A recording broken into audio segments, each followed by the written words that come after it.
এই যে কলকাতায় বেআইনি বিল্ডিং গালা ঘর গালার উপর যখন বুলডোজার চলছে, বিশ্বাস করো কাল থেকে আমি ভাবছি যে এখনো অব্দি কোনো সিপিএম এর নেতা কেন আসে না এদের কাছে। তারপর আজ দেখছি 17 ঠিক ব্র্যান্ডিং করতে নেমে গেছে। পশ্চিম বাংলার মাটিতে উত্তরপ্রদেশের বুলডোজার রাজ বাংলার মাটিতে আমরা চলতে দেবো না।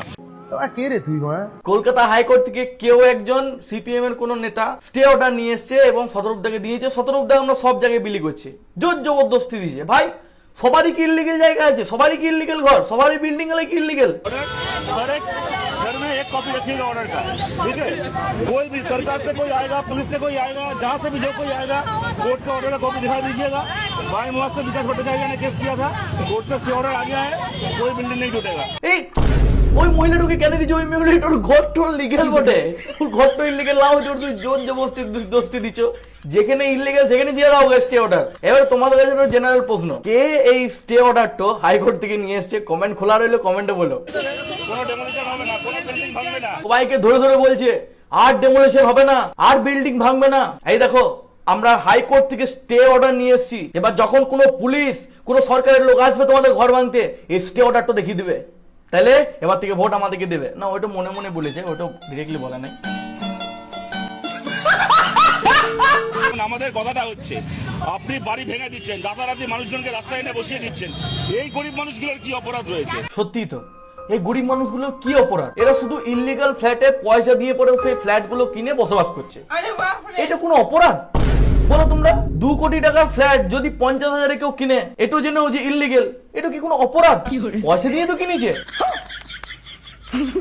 তবে সরকারের উচিত যে এই ইললিগেল বিল্ডিং গুলো ভাঙার আগে সেই সব মানুষদেরকে একটু সময় দেয়া, যে তোমরা চুপচাপ ওই বিল্ডিং থেকে বেরিয়ে যাও, তারপর বিল্ডিং আমরা ভাঙবো।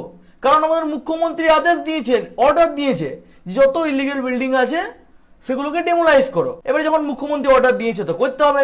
ভাই নে বলা করনে কা তো করনে কা। এই যে শতরূপদা এদের দুর্দিনে ওদের সামনে গিয়ে দাঁড়িয়েছে, বিশ্বাস করো আমার খুব ভালো লাগছে। ঠিক এইভাবেই যদি তুমি সেই সব মানুষগুলোর পাশে দাঁড়াতে যারা সেই সময় মুর্শিদাবাদ থেকে মার খেয়ে নিজের প্রাণ ভয়ে, নিজের বউ বাচ্চাদের প্রাণ ভয়ে, নিজের বোন, নিজের বউ, নিজের মায়ের ইজ্জতের ভয় করে নিজের ঘর বাড়ি ছেড়ে মুর্শিদাবাদ থেকে পালিয়ে মালদাতে এসেছিল আশ্রয়ের জন্য, তখন যদি তুমি বা তোমাদের নেতারা ওখানে গিয়ে একটু সহানুভূতি দেখাতে, বিশ্বাস করে খুব ভালো লাগতো। তারপর যখন হরগোবিন্দ দাস আর চন্দন দাসের খুন হলো, তাও তোমরা যদি ওদের পরিবারের পাশে গিয়ে দাঁড়াতে এবং হরগোবিন্দ দাস এবং চন্দন দাসের মৃত শবের উপর লাল পতাকা দিয়ে তাদেরকে সম্মান জ্ঞাপন করতে, লাল সেলাম, খুব ভালো লাগতো বিশ্বাস করো। কারণ তারা তো কমরেডই ছিল, কিন্তু তোমরা সেটা করোনি, কারণ তোমরা সেকুলার, আর তোমাদের কাছে সেকুলার মিন্স অ্যান্টি হিন্দুত্ব।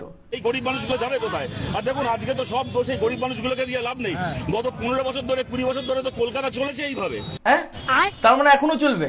তার মানে তুমি বলতে চাইছো এই 15 বছর ধরে যে চুরি, জোর চুরি, চাকরি চুরি, অমুক টমুক হয়ে গেল পশ্চিমবঙ্গে, সেগুলো এখনো চলবে?